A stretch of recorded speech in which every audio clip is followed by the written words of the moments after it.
Hi everyone. So this will be our last video and our last lesson. We're going to work on multiplying decimals.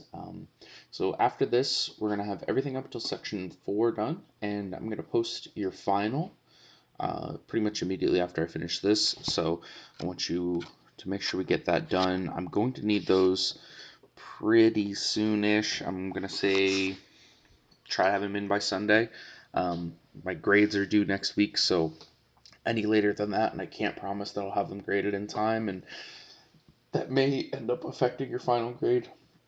So please try to have everything in by Sunday. That includes all the other tests, all the other homeworks, and this final. Like I said, if it's not in right around that Sunday mark, I don't know if I'm going to have time to grade it all, and it probably will affect your grade in some way. So this is the first time we're kind of having a concrete uh, assignment due date, so make sure everything is submitted to be by Sunday.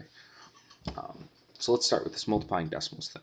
And then after this, you're going to have everything in your workbook you can have done up until section 4. So that's what I'm going to be looking at come Sunday.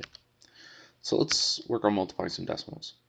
So to develop a rule for multiplying decimals, you're going to consider the multiplication of something like 0.3 times 0.17, and we're going to find out the product in kind of a backwards way.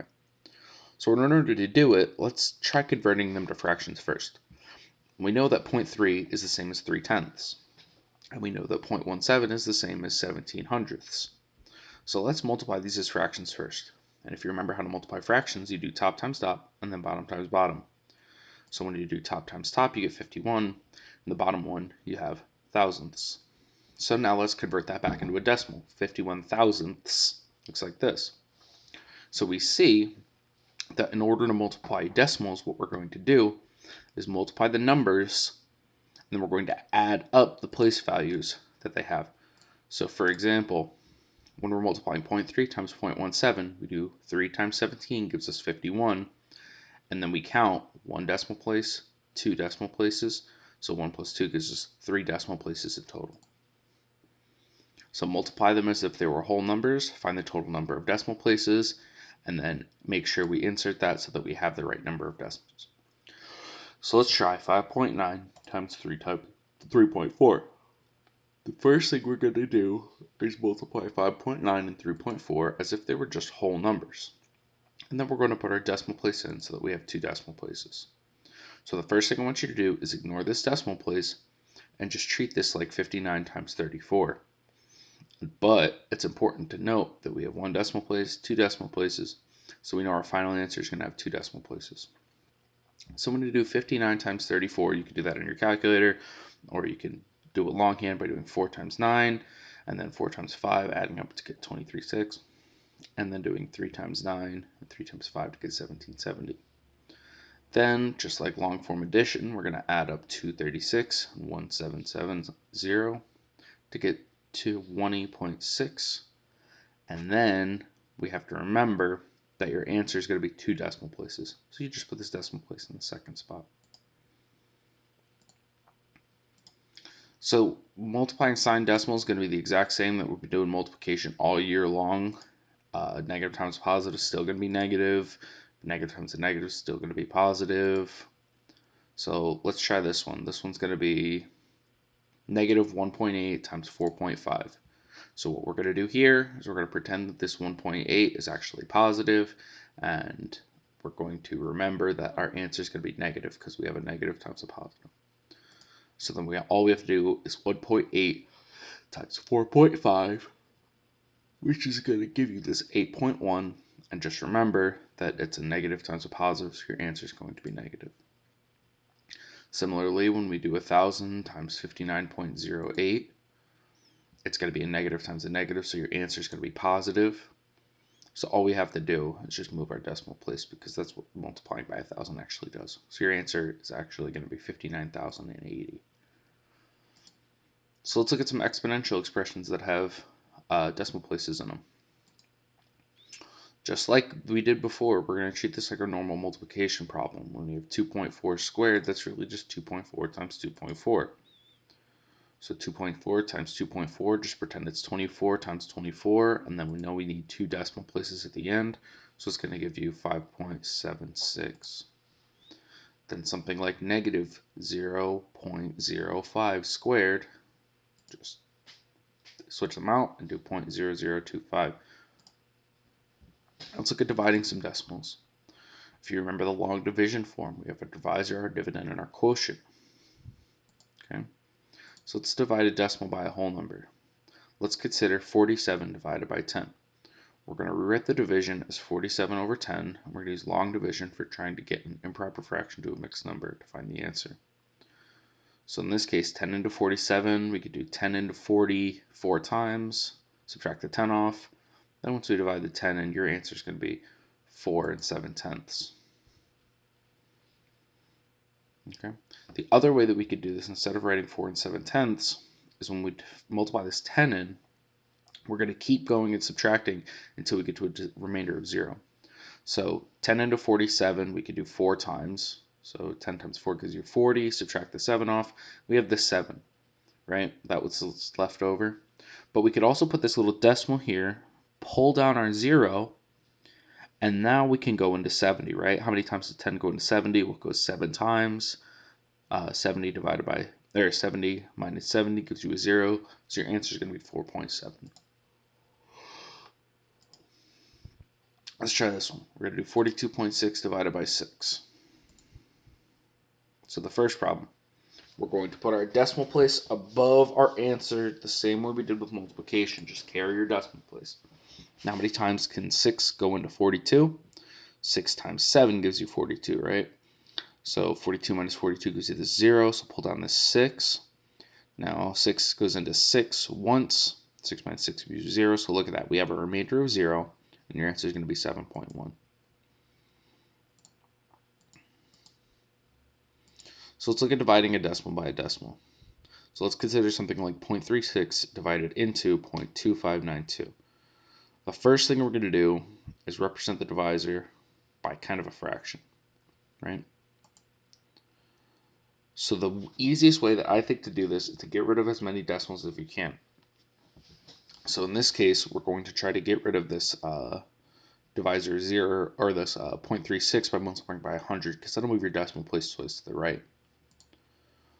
So now that we've done this, we now have a problem where our divisor is not of decimal.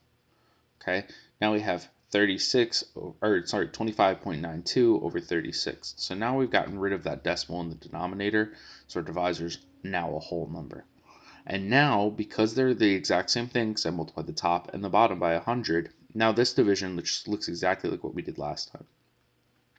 So basically, we're just going to move our decimal place over as many times until they even out. Okay, so divide with the decimal divisor, we're going to write it in long division form. We're going to move the decimal place so that it becomes a whole number, and move the decimal place to the same number of places. We're going to write the answer above the number of the decimal point, and we're going to divide it as if we're working with whole numbers, and sometimes you have to add some extra zeros. So to divide this problem, this was the example, we're going to move the decimal place twice to the right on the 36, and twice to the right on the 25, and now we can divide this problem like normal. So how many times can 36 go into 25? 0 times. How many times can 36 go into 259 though? I guess 7, because that's what the problem's telling me. So now we get a 252 down here. Subtract off these two, we get a 72. How many times can 36 go into 72? Twice. 36 times 2 gives us 72. Subtract these two off. And look at that, we have a remainder of 0. So your answer is just 0.72. Now, generally speaking, I'm going to go ahead and just let you know, I don't expect you to do this longhand, dividing by decimals and multiplying by decimals. You do have a calculator on you pretty much at all times if you have a phone or an actual calculator with you. So I do expect you to just use these in your calculator. That's what I still do. I can't tell you the last time I've done a long division using decimals, but it's important to know how. So let's round this one to the nearest hundredth. We're going to divide it first, right? So we're going to move this decimal place over one to the right and one to the right on the 93. So now we have 7 into 93.5. So now we're going to, 7 goes into 9 once, subtract the 7 off. 7 goes into 23 3 times, subtract that off, so we get a 2. 7 goes into 25 3 times. Subtract that up, so we get this 4. 7 goes into 45 times, you get the 5. And you're seeing right now, we're not getting a remainder right away, and that's going to happen in a lot of decimal problems. But because the answer told us to stop at the thousandth column, we know once we get to 0.357 that we're done with the problem. We can continue to work, but we're not accomplishing anything. Because we wanted to round up to the 100th digit.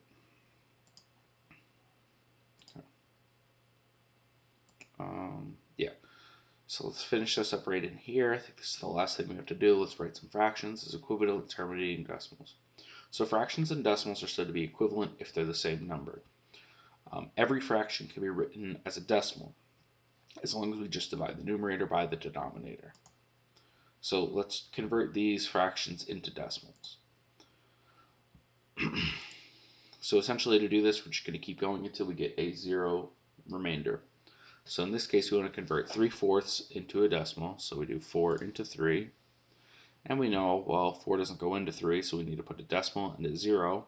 But 4 does go into 30, 20, or 7 times. So we get this 28. Got a remainder of 2. 4 goes into 25 times.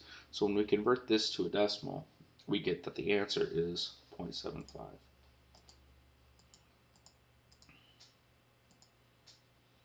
Alright, so let's do 5/8. That means 5 divided by 8, right? So 8 goes into 5 0 times, but 8 goes into 50 6 times. So 50 minus 48 gives you this 2. 8 goes into 20 twice. So 20 divided minus 16 gives you a 4. How many times does 8 go into 40? Well, it goes in 5 times, right? So 40 minus 40 gives you a 0. So 5/8 is the same as 0.625. What about 7/2? How many times can 2 go into 7? Well, it can go in 3 times, right? 3 times 2 gives you 6. Subtract them all, so we get this 10. How many times can 2 go into 10? 5 times. So 10 minus 10 gives you a 0. So for all of these, we get terminating decimals. Now let's try doing some fractions as repeating decimals. This is going to be an instant where it just keeps going on and on and on and on. So let's try this one.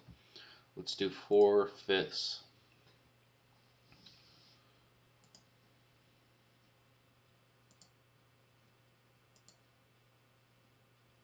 So this is this is like a backwards way to do this. If you don't want to do division, sometimes you're going to get a secret little special easy way to solve some of these.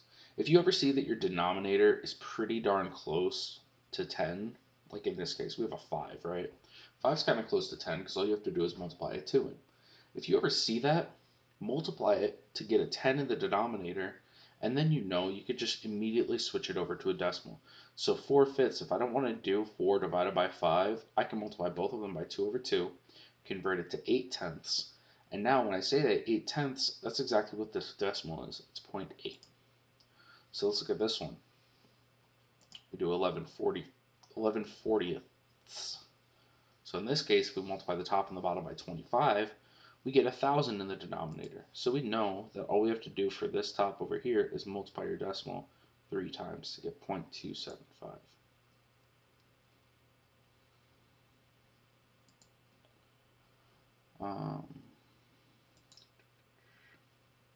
Sorry, these are just telling us what I've already said. Sometimes they're going to repeat, and that's okay. Sometimes you just have to keep testing until it doesn't repeat.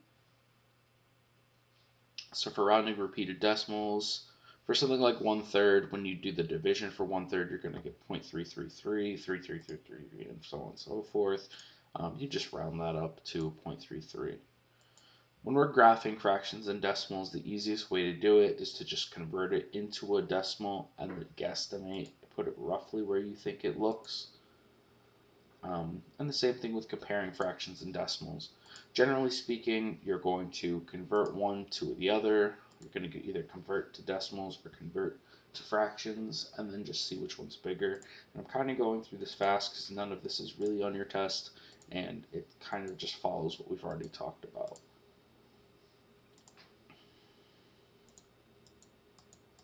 For evaluating, it's the same thing. You're going to convert one to a fraction or one to a decimal and then add it up from there.